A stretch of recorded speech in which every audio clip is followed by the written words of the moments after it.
Hey guys, welcome back to my channel. तो कैसे हैं आप लोग। आज हम आप लोग के लिए फिर से love is written in the stars का पार्ट 10 लेके आए हैं। आप लोग को बहुत पसंद आने वाला है। इसके पहले के सारे पार्ट्स हमारे चैनल पे अपलोड है, आप जाके देख सकते हैं और ऊपर आई बटन पे भी क्लिक करके देख सकते हैं। तो जल्दी से हमारे वीडियो को लाइक कीजिए और हमारे चैनल को प्लीज़ सब्सक्राइब कीजिए। तो चलिए अब हम सीधा पार्ट 10 को एक्सप्लेन करते हैं।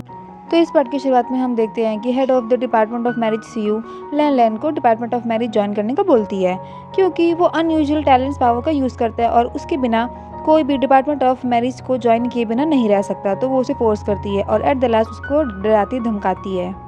तभी बगल में बैठा हुआ पीन बोलता है कि तुम एक बच्चे को ऐसे डरा नहीं सकती हो, लेकिन वो उसे भी चुप करवा देती है और लैन को धमकी देके चली जाती है और बोलती है कि ये कॉन्ट्रैक्ट यहाँ पे डिपार्टमेंट ऑफ मैरिज का पड़ा हुआ है, इसे साइन करो और मेरे को लाके दे देना। उसके बाद अगले सीन में हम देखते हैं ली मैन और उसके फादर बात कर रहे होते हैं। वो ली मैन को अपनी मैरिज और भी ज़्यादा सक्सेसफुल बनाने के लिए बोलते हैं कि अपनी शादी को अच्छे से निभाओ और जल्दी से हमारे फैमिली में एक वारिस को लाओ। उसके बाद ली मैन के पापा उसको बोलते हैं कि मैटियल कॉन्टेस्ट क्विंकिन अकेडमी का शुरू होने वाला है और तुमको इस अकेडमी का हेड बनना है, तुमको वी का पोजीशन छीनना है और ये तुमको कैसे भी करके करना होगा। ली मैन तो बेचारा बहुत डीमोटिवेट रहता है और वो काफ़ी परेशान भी रहता है, क्योंकि वी फैमिली काफ़ी ज़्यादा स्ट्रांग रहती है। तो इसीलिए उसके डैड ली मैन को एनी हाउ बोलते हैं कि तुमको वो पोजीशन उससे छीनना ही होगा, कैसे न कैसे करके तुमको वो पोजीशन हासिल करना है, चाहे कुछ भी हो जाए। उसे एकदम धमकी टाइप का ली मैन को डरा देते हैं और वहाँ पे इन दोनों की बातें मिंजी सुन के साइड में सब कुछ सुन रही होती है खड़ी होके।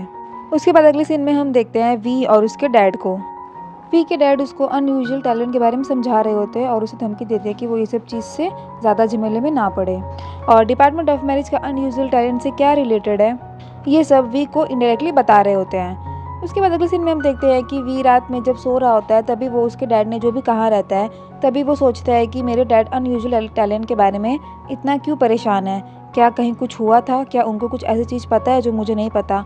तभी बाहर में युआन की आवाज़ आती है, वो अपने मास्टर को ढूंढ रही होती है और चिल्ला रही होती है। तभी वी बाहर जाता है।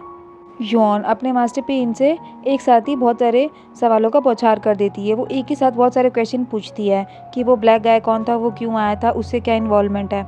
उसके बाद उसका मास्टर उसको एक एक करके जवाब देता है और उसको उसके बारे में बताता है। तभी वो यौन एक क्वेश्चन पूछती है कि उसकी सारी पावर मेरे हाथ लगाने से अब्जॉर्ब कैसे हो गई। ये चीज़ मास्टर पेन खुद सोच रहा होता है कि ये एक सोचने वाली बात है। तभी बातों ही बातों में वो उसका हाथ पकड़ के उसका मास्टर युआन का हाथ पकड़ते हैं और अपने ही दुनिया में खो जाते हैं। वो अपने नेचर में वहाँ पे एक लड़की को देखते हैं और मन ही मन अपने सपने में सोचते हैं कि तुम्हारा पावर मेरे को उस लड़की का याद दिलाता है।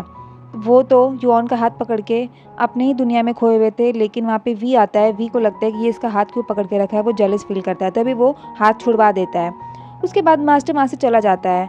तभी वी युआन को पकड़ के अपने रूम में ले आता है और बोलता है कि तुम आज यहीं पे ही मेरे साथ सोओगी। तभी युआन वी को बोलती है कि तुम मेरी इतनी केयर क्यों करते हो, मेरी इतनी केयर मेरे भाई और मेरे पापा को छोड़ के आज तक किसी ने नहीं की है। उसके बाद वी उसको अपने पास गले लगा के सुला लेता है और वो लोग बहुत प्यार से सो रहे होते हैं। तभी युआन सोचती है कि आज हम लोग इतना क्लोज क्यों हैं। उसके बाद अगले सीन में हम देखते हैं कि युआन उसको पैल्पिटेशंस होने लगती है वापस से सिंस लास्ट नाइट, और वो वही सोच रही होती है कि मुझे पैल्पिटेशन क्यों हो रहा है। तभी उसका वहाँ पे भाई जोहू आ जाता है और तभी युआन उसे क्वेश्चन करती है, क्योंकि उसको पैल्पिटेशन हो रहा होता है वी की वजह से। वो इनडायरेक्टली पूछती है। तभी उसका भाई बोलता है कि हाँ, हो सकता है कि तुमको किसी के लिए फीलिंग्स हो। और युआन ये सुन के थोड़ा सा वियर्ड बिहेव करती है कि ऐसा कैसा हो सकता है। तभी वो बात घुमा देती है और बोलती है कि आप इतने टाइम बाद आए, मेरे लिए कुछ गिफ्ट्स नहीं लाए। तभी उसका भाई बोलता है कि मैं गिफ्ट तो नहीं लाया, लेकिन किसी को तुम्हारे लिए लेके आई हूँ। तभी युआन के सामने वो उसी का जो बचपन का डॉक्टर होता है वो ही युआन के पास आया होता है और उसको साथ में लाया होता है। तभी वो डॉक्टर उन लोग के सामने आता है और युआन उनसे काफ़ी टाइम बाद मिल रही होती है। युआन को जो पैल्पिटेशंस की प्रॉब्लम हो रही होती है उसी का सोल्यूशन निकालने के लिए वो डॉक्टर आए होते हैं। फिर वो लोग बैठ के बात करते हैं। डॉक्टर युआन की सोल्यूशन बताता है। डॉक्टर एक ट्यून माइंड प्रैक्टिस बुक के बारे में बताते हैं जो बहुत पावरफुल है और बहुत स्ट्रॉन्ग है। उसमें हर एक बीमारी का इलाज लिखा होता है। इनफैक्ट जो युआन की बीमारी थी पैल्पिटेशंस की, उसकी बीमारी का क्योर भी सिर्फ उसी बुक में ही लिखा हुआ था। लेकिन वो बुक कोई ऐसी वैसी नहीं थी।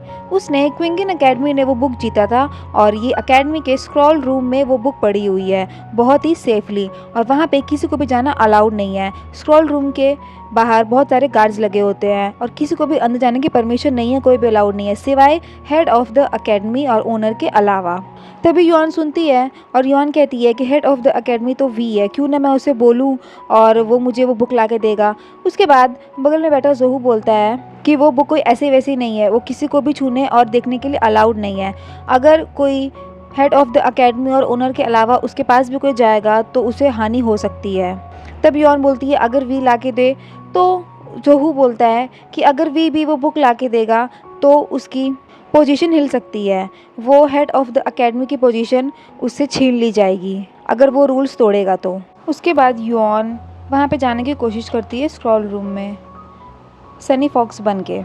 वो जैसे तैसे स्क्रॉल रूम में घुस जाती है। उसके बाद उसे वो किताब बहुत आसानी से नहीं मिलती है, वो काफ़ी ढूंढती है, तब जाके लास्ट में उसको वो किताब मिलती है।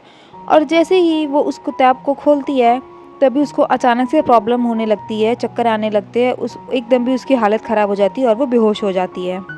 तभी वहाँ पे वी आ जाता है क्योंकि उसको शक हो जाता है कि स्क्रॉल रूम में कोई घुसा हुआ है। जब वो युआन के पास आता है तब उसे युआन का मास्क पड़ा हुआ दिखता है। तब वो समझ जाता है कि ये सनी फॉक्स है, कोई और नहीं। तब वी सोचता है कि सनी फॉक्स का आखिरकार पता चल ही गया होता है।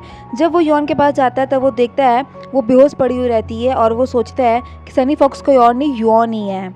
उसके बाद वहाँ पे गार्ड्स भी आ रहे होते हैं। तभी वो युआन को लेके वहाँ से छुप जाता है। तभी युआन और वी के बीच में किस हो जाती है फर्स्ट टाइम।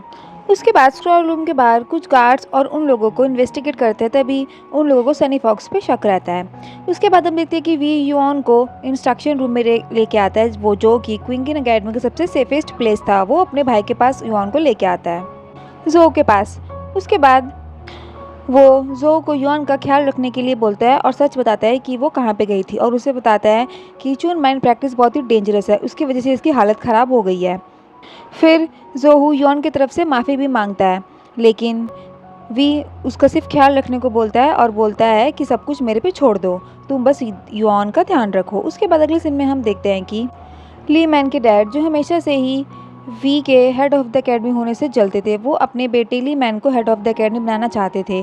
उनको ये बात पता चल जाती है कि स्क्रॉल रूम में माइंड प्रैक्टिस बुक चुराई नहीं किसी के द्वारा पढ़ी गई थी और उन लोगों को वी पे ही शक हो जाता है। उनको पता चल जाता है कि वो कोई और नहीं, हेड ऑफ द अकेडमी के थ्रू ही ये चीज़ करवाया गया है।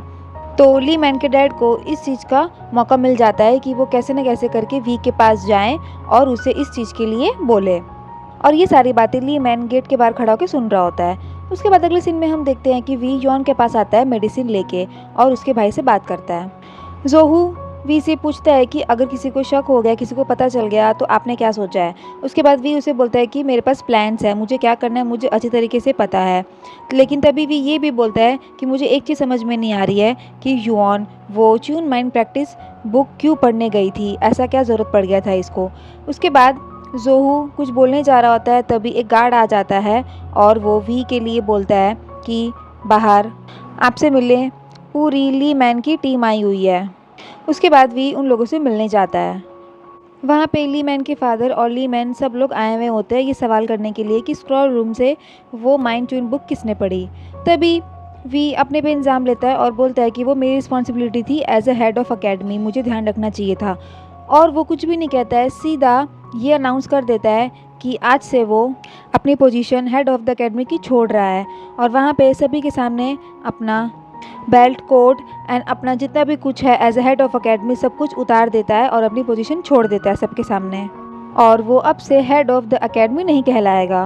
उसके बाद हम देखते हैं कि लैन लैन बेचारा बहुत परेशान होता है क्योंकि बहुत दिनों से वो लिन यैन से नहीं मिला होता है, वो उसको बहुत मिस कर रहा होता है। तभी लैन लैन रास्ते में जाते जाते एक पंछी को देखता है जो कि पिंजरे में बंद होता है। उसको देख के वो सोचता है कि ये पिंजरे में बंद क्यों है, वो उसे आज़ाद करने को कहता है। लेकिन दुकानदार बोलता है क्या तुम पागल हो गए हो। लेकिन वो उसके पीछे पड़ जाता है कि इसे आज़ाद करो और उसके लिए पे भी करता है।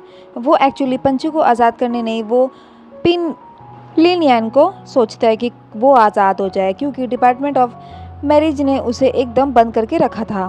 उसके बाद लैन लैन डिपार्टमेंट ऑफ मैरिज के हेड स्यू के पास भी जाता है, लेकिन स्यू उसे उल्टा जवाब देती है कि अगर मैं तुम्हें लिन यान से नहीं मिलवाऊँ तो मैं उसको आज़ाद नहीं करूँगी, और जो वो कॉन्ट्रैक्ट दे के आती है वो भी लैन लैन उसे देता है। उसके बाद स्यू उसे welcome to the department of marriage का बोल के वहाँ से चली जाती है। लैन लैन को काफ़ी गुस्सा भी आता है। उसके बाद अगले सीन में हम देखते हैं कि युआन को होश आता है और जोहू जो कुछ भी हुआ रहता है वो सब युआन को बताता है कि वी ने तुम्हारी जान बचाई। उसके बाद युआन तो ऐसे पागल जैसे हो जाती है, वो पूछते हैं कि वी कहाँ है, यहाँ पे क्यों नहीं है। उसके बाद वो बिना अपनी परवाह किए सीधा वी को ढूंढने जाती है। वो सबसे पहले तो वी के मैंशन जाती है जहाँ पे वो नहीं होता है, वहाँ पे उसको ली मैन मिलता है और फिर ली मैन युआन को सब कुछ बताता है कि वी ने आज क्या किया, उसने अपनी पोजीशन छोड़ दी। उसके बाद वो युआन को वी के बारे में और बुराई समथिंग करता है और जानबूझ के वो युआन को वी के बारे में भड़काता है। तभी युआन को गुस्सा आता है और वो उसे एक मुंह पे पंच करती है ज़ोर से और बोलती है कि आज के बाद से वी के कुछ भी अगेंस्ट बोलने की ज़रूरत नहीं है वरना और पंच देगी। उसके बाद वो भागते भागते सब जगह ढूंढती है लेकिन उसको वी कहीं नहीं मिलता। फिर एट द लास्ट जाके एक फॉन्गिन पवेलियन मेंशन में वो वी उसे मिलता है। वहाँ पे अंदर वी लैन लैन होते हैं और युआन सब कुछ बाहर खड़े होकर सुन रही होती है। अंदर लैन लैन सफाई कर रहा होता है और उसे काफ़ी गुस्सा आ रहा होता है कि तुम अपना क्विंगन अकेडमी जैसा मेंशन छोड़ के यहाँ पे क्यों रहने आए हो। तभी वी बोलता है कि मेरा मन। उसके बाद लैन लैन उसके पास जाके बैठता है और उसे पूछता है युआन के बारे में और ये भी पूछता है कि क्या तुमने ये सब युआन के लिए किया ताकि वो सेफ हो जाए, और तुमने मुझे साथ में क्यों नहीं बुलाया, मैं अपने पावर वर्ड का यूज़ करता। तभी वी बोलता है कि सिर्फ एक या एक दो जन पे पावर वर्ड का यूज़ करके कोई फ़ायदा नहीं है, बाकी सब भी थे। उसके बाद वी बोलता है कि ली फैमिली ने मेरे पोजीशन के ऊपर हेड ऑफ़ द अकेडमी के लिए टारगेट करके रखा हुआ है काफ़ी टाइम से, और वो लोग यही चाहते थे। अगर मैं थोड़ा भी सफ़र नहीं करूँगा तो वो लोग गिव अप कैसे करेंगे। उसके पास काफ़ी सारे प्लान्स रहते हैं। उसके बाद लैन लैन पूछता है कि तुमने बहुत ज़्यादा ही सैक्रिफाइस कर लिया अपने मेंशन से सीधा यहाँ पे कबाड़े में। तभी वी बोलता है कि इससे सैक्रिफाइस नहीं कहते हैं, मैंने अगर किसी के लिए कुछ भी किया तो वो मेरे लिए सैक्रिफाइस नहीं है, ये मेरे लिए एक फ़न है। तभी सब कुछ बाहर युआन सुन रही होती है और वो गुस्से से अंदर आती है। तभी लैन लैन तो डर जाता है और वो दूर हट जाता है। उसके बाद युआन सीधा वी के पास जाती है और उसे धमकाती है कि तुमने इतना बड़ा स्टेप मेरे लिए क्यों उठाया, क्या तुमको अपना पोजीशन पसंद नहीं है या तुमको पेविलियन अपना मेंशन पसंद नहीं है, तुम्हें ये सब नहीं करना चाहिए था और जो भी पनिशमेंट मिला वो सिर्फ मुझे मिलनी चाहिए थी, तुमको नहीं। उसके बाद युआन सब कुछ सच बताने जा ही रही होती है। तभी वो लैन लैन की तरफ इशारा करता है और लैन लैन अपने पावर वर्ड का इस्तेमाल करता है और उसे रोक लेता है। वो बेचारी नीचे गिर जाती है। तभी लैन लैन आके उसको सॉरी बोलता है कि ये मैंने जानबूझ के नहीं किया।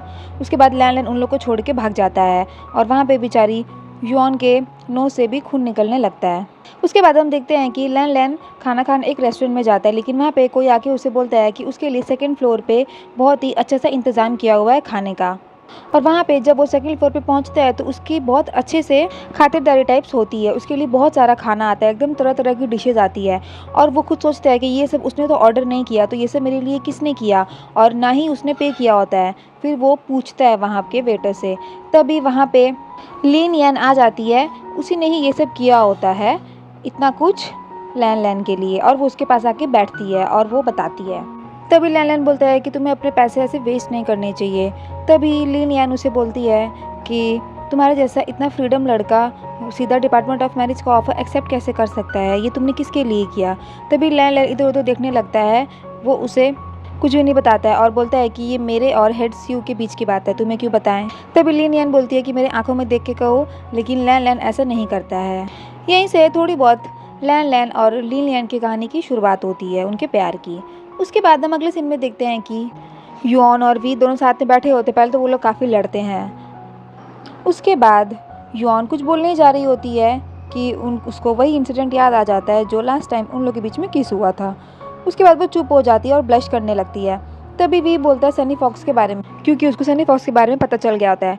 तभी युआन बड़ा ही मासूम सा मुंह बना के बोलती है कि ठीक है, अब आगे से कोई भी सनी फॉक्स इस दुनिया में नहीं दिखाई देगा। उसके बाद वी युआन से यून माइंड प्रैक्टिस बुक के बारे में पूछता है कि वो उसे देखने क्यों गई थी स्कॉल रूम में, और जो भी कुछ रात को हुआ हमारे बीच, मुझे सब चीज़ का एक्सप्लेनेशन चाहिए, तुमको बताना ही पड़ेगा। लेकिन युआन फिर से कोई बहाना बना देती है और वहाँ से भाग जाती है। और इसी के साथ हमारा ये एपिसोड यहाँ पे ख़त्म होता है। आगे के एपिसोड के लिए स्टे ट्यून्ड।